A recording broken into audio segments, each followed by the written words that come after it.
Hey guys, welcome back to another episode of Texan Entertainment News. I'm your host, Jack Cochran, and today we've got a really fun show for you. Last week, I went to see Big Hero 6, and I have no regrets. Big Hero 6 was Disney's latest film, an adaptation of an obscure Marvel franchise. Oh, and don't worry, I'll try to keep this review spoiler-free. The basic premise of the movie is a group of geniuses and an adorable robot taking down a supervillain. This is one of the movies where the previews don't really give you a taste of the movie. On one hand, Baymax's jokes and antics were right on the money, but the action and story in the movie were a lot more fun and a lot deeper than the previews let on.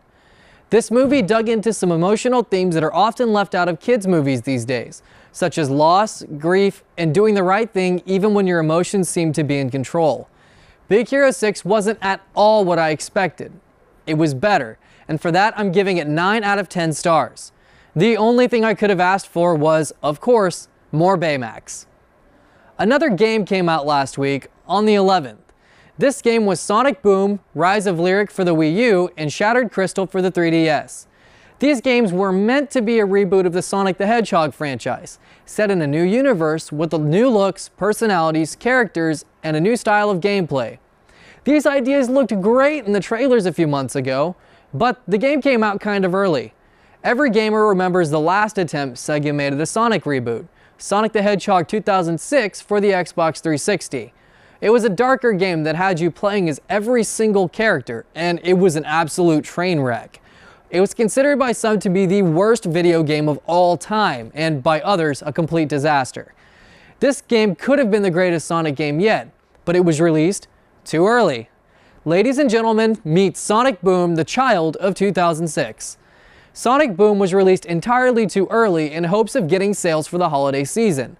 Like its parent before it, Sonic Boom has an incomplete feeling storyline, a plethora of glitches and bugs, and too many ideas of what game it wants to be. No video game should ever have you switching between platforming, exploration, stationary combat, and speedruns right on a second's notice without warning. It's nauseating. I won't review this game since all I've played is a demo and watched some videos of gameplay, but I will warn any parents to think twice before purchasing this for your children this Christmas. It's no surprise that Hollywood loves its franchises. For the most part, they've done a pretty good job of keeping their stories straight, with the exception of a few, but we won't mention those. The movie industry has done a phenomenal job keeping moviegoers on their toes and audiences interested. We want to reference the top 5 best reboots of all time in accordance to IGN.com.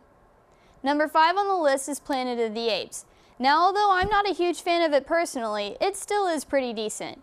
Tim Burton delivers with some very familiar effects and elements and gave them a 21st century twist. Viewers feel as if they can believe that they relate to the experiments being taken place in the film and those before, which started the box office hits in 1968. Number 4 is X-Men First Class. Now, there was some controversy with this film from viewers mainly because they felt a pull away from the origination of the comics. However, you throw in a stellar cast with a couple of Oscar-worthy performers including Jennifer Lawrence under the care of Michael Vaughn, and you've got yourself the best X-Men movie yet. Rumors and public knowledge of the film stirred up weeks prior to production, and no one had any idea it would turn out as good as it did. Number 3 on the countdown is Star Trek. Nearly 40 years after the recognizable series ended, this 2009 release brought a new fandom amongst the younger generation with familiar faces such as Leonard Nimoy's supporting role. This is one hit that rose from the ashes and made it popular again and was loved by audiences for the second time. Number 2 is Casino Royale, the first James Bond movie starring Daniel Craig that referenced back to Ian Fleming's first Bond novel. This 007 movie made James Bond cool again.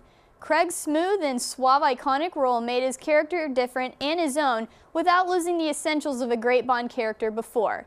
But can we be honest, have you ever seen a more handsome gentleman in a tuxedo before? Fleming would be proud. And finally, number 1 on the list is, what else? Batman Begins. The first Batman movie from director Christopher Nolan that had the inside look and transformation of the hero upon the death of his parents, leading up to the multi-million-dollar industry of Wayne's Enterprises. This was also the first film in which Batman was known for playing a somewhat scary role on screen with some not-so-playful villains. No other reboot had more to do to redeem their franchise than this one from the previous two films. Since the release of Batman Begins, The Dark Knight and The Dark Knight Rises only got better. That's it for this week's portion of the Top 5 Countdown. Thanks for tuning in. Thanks for tuning in, everybody. It's been great bringing the world of entertainment to your televisions yet again. This show is produced by Bethany Kyle and Savannah Trantham. Okay, Sonic Boom was really bad. They rushed this game and it did not do it justice. Well, as Sonic says, you gotta go fast. Okay, but there's limits here. This game plays like some 12-year-old's fan fiction. Well, maybe you're just too slow to grasp the greatness of this game. Hold on, I'm too slow? Please, I am the fastest thing in the studio. Prove it. All right, let's go. 2 out of 3, I will destroy you.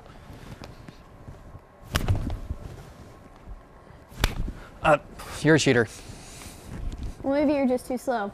We'll see you guys next semester.